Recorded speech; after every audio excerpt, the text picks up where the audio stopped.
नाम चर्चा। नरेंद्र कोहली। परिचय।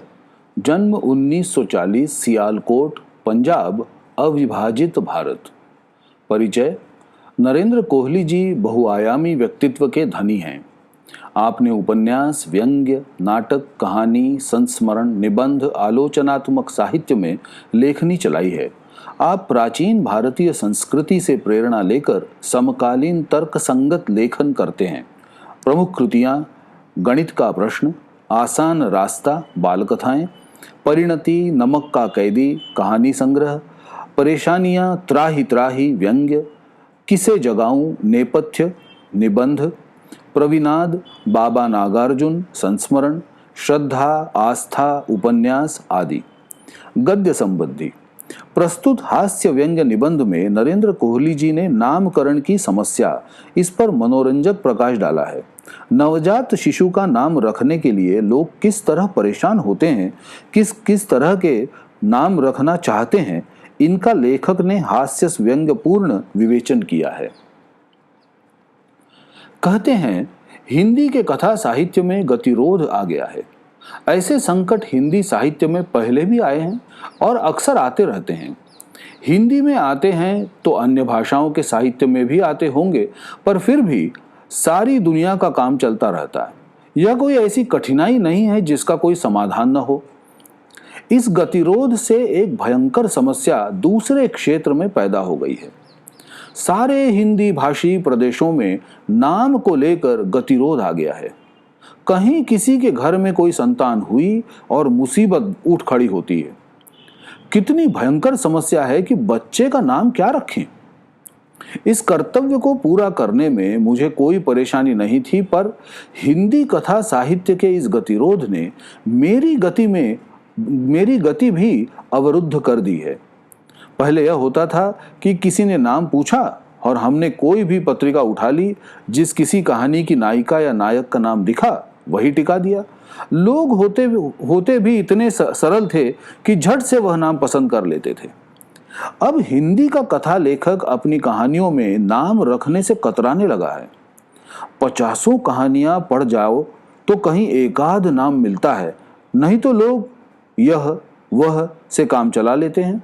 हर कहानी के नायक का नाम वह, और मेरी बात मान, अपनी संतान का नाम वह रखने को कोई भी तैयार नहीं। नाम हिंदी का कहानी लेखक नहीं रखता, और परेशानी मेरे लिए खड़ी हो गई। मेरे मस्तिष्क में एक साहित्यिक टोटका आया। मैंने सोचा, कथा साहित्य में गतिरोध आने पर भी तो आखिर हिंदी कहानी पत्रिकाओं का संपादक अपना कार्य किसी प्रकार चला ही रहा है ना। कैसे चलाता है यह? थोड़ी सी छानबीन से पता चला कि कोलकाता और बनारस में बहुत दूरी नहीं है। बस कोलकाता से बांग्ला कहानियां बनारस में आ जाती हैं। मैंने हजारों लाखों बांग्ला नामों को पीट पीट कर खड़ा किया और खड़ी बोली के नाम बना दिए। इस बार प्रादेशिकता आड़े आई। मेरे भाई, बंधु, मित्र तथा अधिकांशतः पड़ोसी पंजाबी हैं।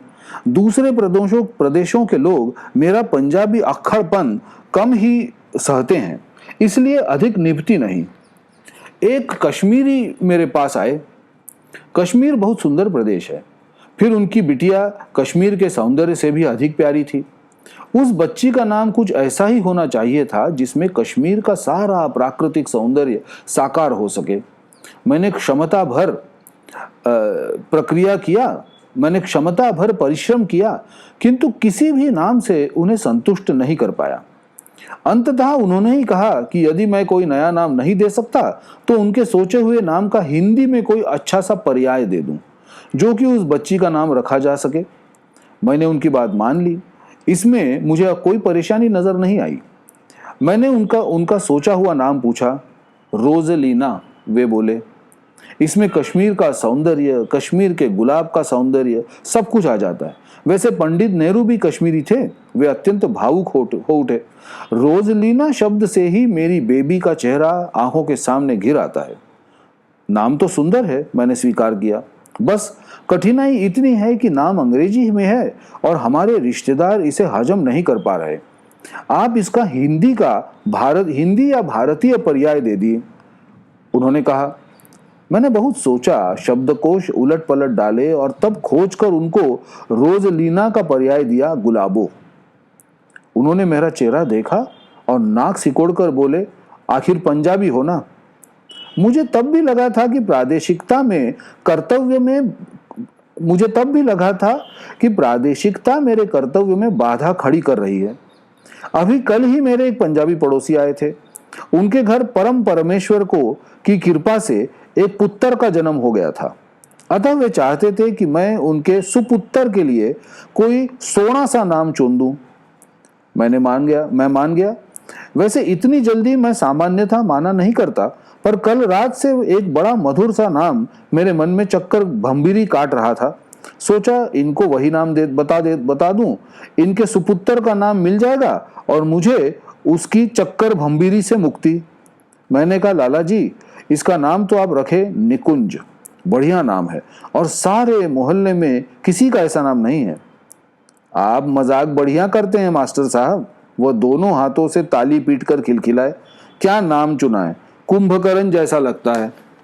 मैंने कुछ नहीं कहा, चुपचाप उन्हें देखता रहा। ऐसा करो, वह बोले, कोई बढ़िया सा अंग्रेजी नाम सोचो। मैंने सोचा है वेलकम कैसा रहेगा। वे खुशी से उछल पड़े। अपने मकान का नाम भी अब हम इसी पुत्र के नाम पर वेलकम बिल्डिंग रखेंगे। मेरी बुद्धि चक्कर खा गई। ऐसे नाम की तो मैंने कल्पना ही नहीं की थी। पिंकी, शिंकी तो लोग नाम रखने लगे हैं। सुना था किसी ने अपनी बेटी का नाम ट्विंकल भी रखा है। हमारे पड़ोस में एक साहब ने अपने बेटे को प्रिंस घोषित किया है, पर वेलकम ऊंचा नाम था। पहला पुत्र है ना? मैंने पूछा। हाँ जी, पहला, एकदम पहला, वह बोला। तो ठीक है, मैं बोला, इसका नाम वेलकम रखिए और दूसरे का फेयरवेल। वे एक साथ दो नाम पसंद करके चल पड़े। अभी पिछले दिनों की ही क्षेत्रीयता ने मुझे एक बार और पछाड़ दिया। हमारे मकान से चौथे मकान में रहने वाले मेरे पड़ोसी का लड़का 3 वर्ष का हो गया था, पर वे अभी तक उसके लिए एक नाम तक नहीं खोज पाए थे। जैसे जैसे दिन निकलते जाते थे, उनकी चिंता और भी गहरी होती जाती थी।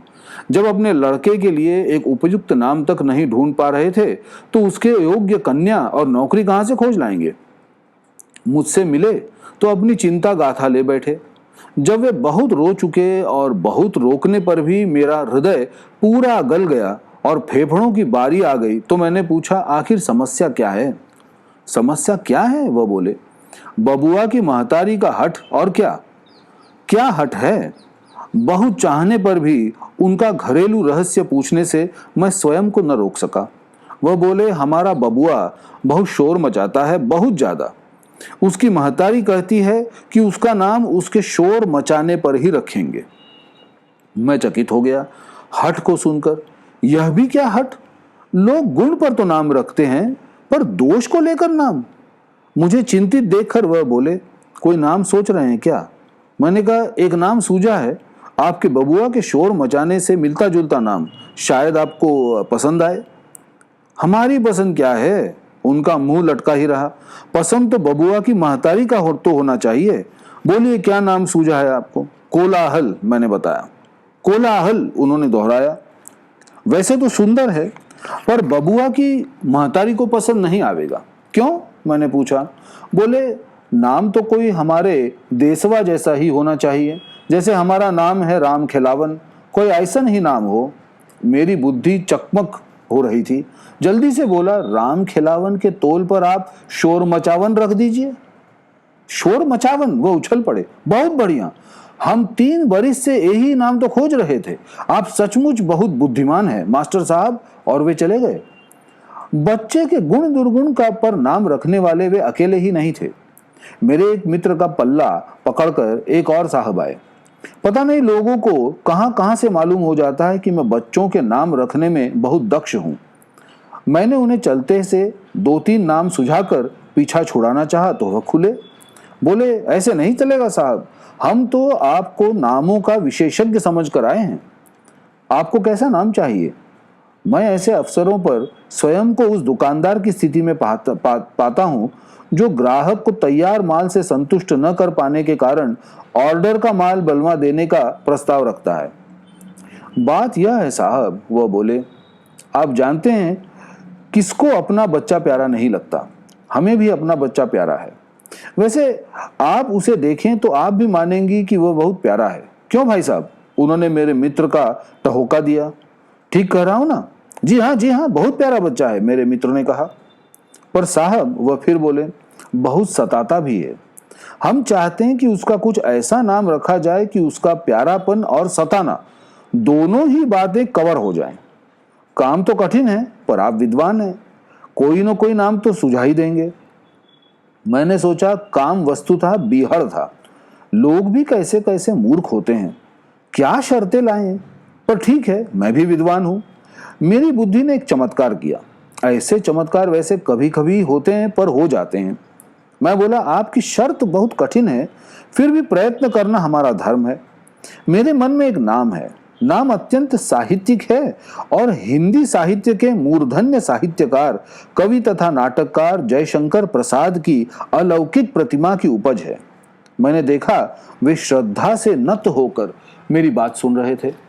मैं फिर बोला, प्रसाद जी ने भी बचपन के इन्हीं दोनों पक्षों को एक साथ देखा था और अपने गीत उठ उठ री लघु लघु लोल लहार, उठ उठ री लघु लघु लोल लहर में उन्होंने प्यार और हठीले बचपन को दुर्ललित कहा है।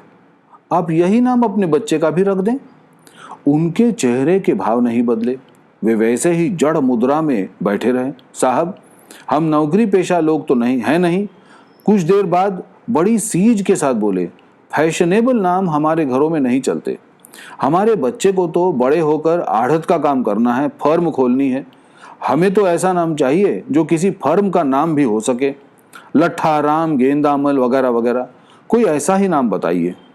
मैं फिर चिंता में पड़ गया। ठीक है, नाम को लेकर जहां क्षेत्रीय आग्रह है, वहां व्यावसायिक आग्रह भी होंगे।